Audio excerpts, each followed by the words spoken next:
정말 다루기가 힘. 아이들은 원래 말이 안 아동복지법상 원가정보호.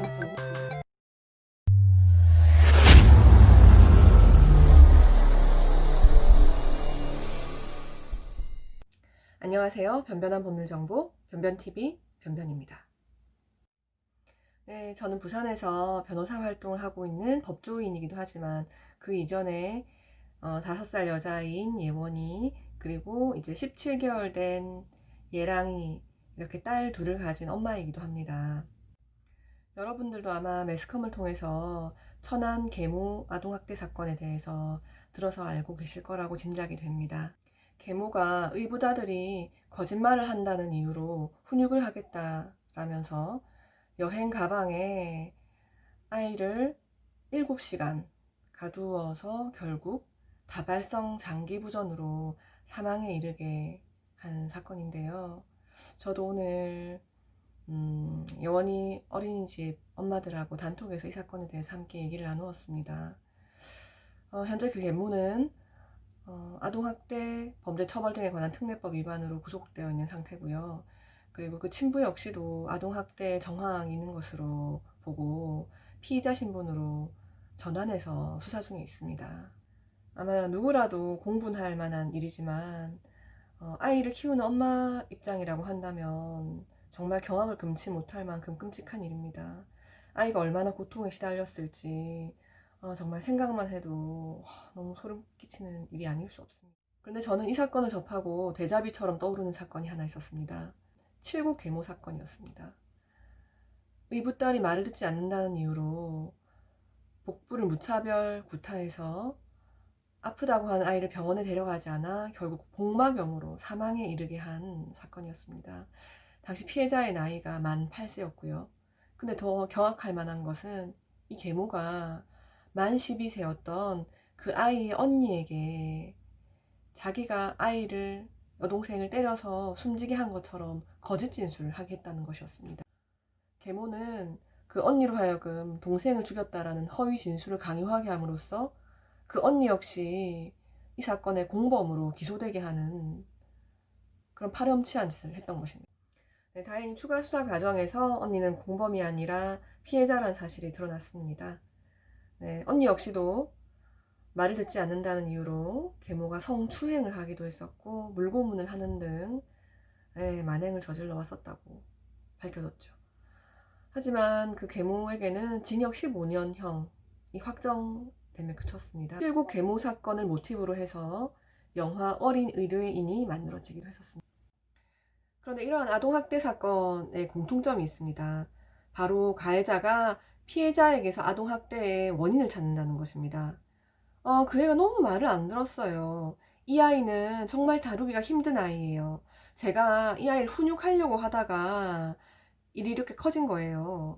어쩔 수 없었어요. 아이들은 원래 말을 안 듣습니다.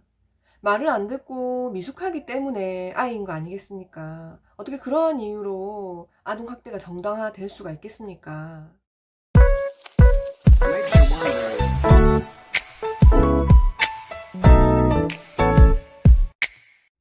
그리고 또 하나의 공통점은 아동학대는 상습적이라는 것입니다. 한 번 때리기 시작하면 계속 때린다는 것이죠. 천안 아동학대 사건의 경우에 이미 한 달 전에 아동학대 사건이 경찰에 신고가 된 상태였다고 합니다. 당시 경찰이 아동보호 전문기관에게 이 사건을 인수인계를 했고 해당 기관에서 이 가정을 대상으로 해서 모니터링을 하고 있는 중이었다고 합니다. 하지만 계모는 추가적인 아동학대를 함으로써 결국 이 아이가 희생되게 된 것이었죠. 그렇다면 왜 이런 비극이 발생한 것일까요? 그것은 바로 피해자와 가해자의 분리가 되지 않았기 때문입니다. 무슨 말이냐면은 이 가해자의 경우에는 상습적으로 아동 학대를 일삼는 사람입니다. 그런데 그 사람에게 그 피해 아동을 다시 돌려보낸다고 한다면은 어떤 일이 발생할까요? 당연히 아동 학대가 추가적으로 발생하겠지요. 그럼에도 불구하고 다시 원 가정에다가 아이를 되돌려 보낼 수밖에 없는 이유가 있습니다. 바로 아동복지법상 원가정보호 원칙 때문입니다.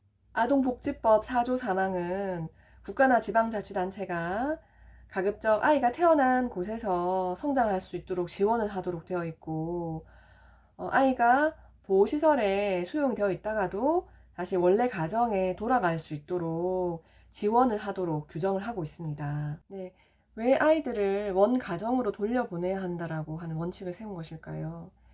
아이들은 원래 태어난 가정에서 자라는 것이 가장 복리부합한다라고 보는 시각이 있기 때문입니다. 하지만 무엇보다 현재 우리나라의 아동복지시설, 아동보호시설이 역부족한 것이 사실입니다.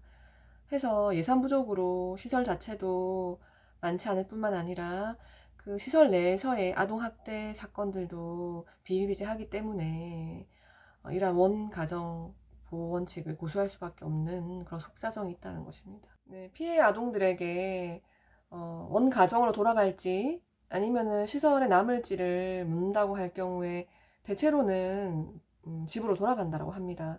실제로 그 7구 계모 사건의 경우에도 자신을 공범으로 몰아갔고 자신을 아동학대했던 계모를 위해서 아이가 탄원서를 쓰기도 했다고 합니다.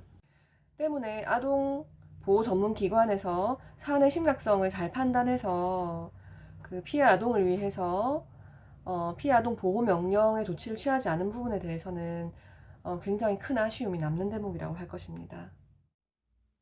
하지만 궁극적으로 이 문제를 해결하기 위해서는 국가적인 차원에서 아동보호시설과 아동보호 전문기관을 확충하고 그리고 노련한 숙련된 인력을 투입하는데 많은 예산을 확보하는 것이 필요하다고 할 것입니다.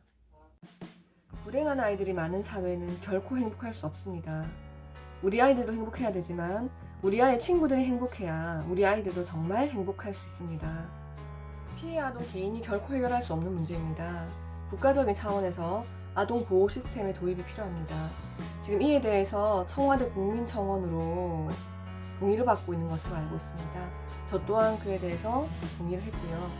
이 영상을 보시는 분들도 동참하셔서 다시는 이런 일이 없도록 힘을 실어 주셨으면 좋겠습니다. 변변한 법률 정보, 변변TV 변변이었습니다. 다음에 또 변변한 법률 정보로 찾아뵙겠습니다. 감사합니다.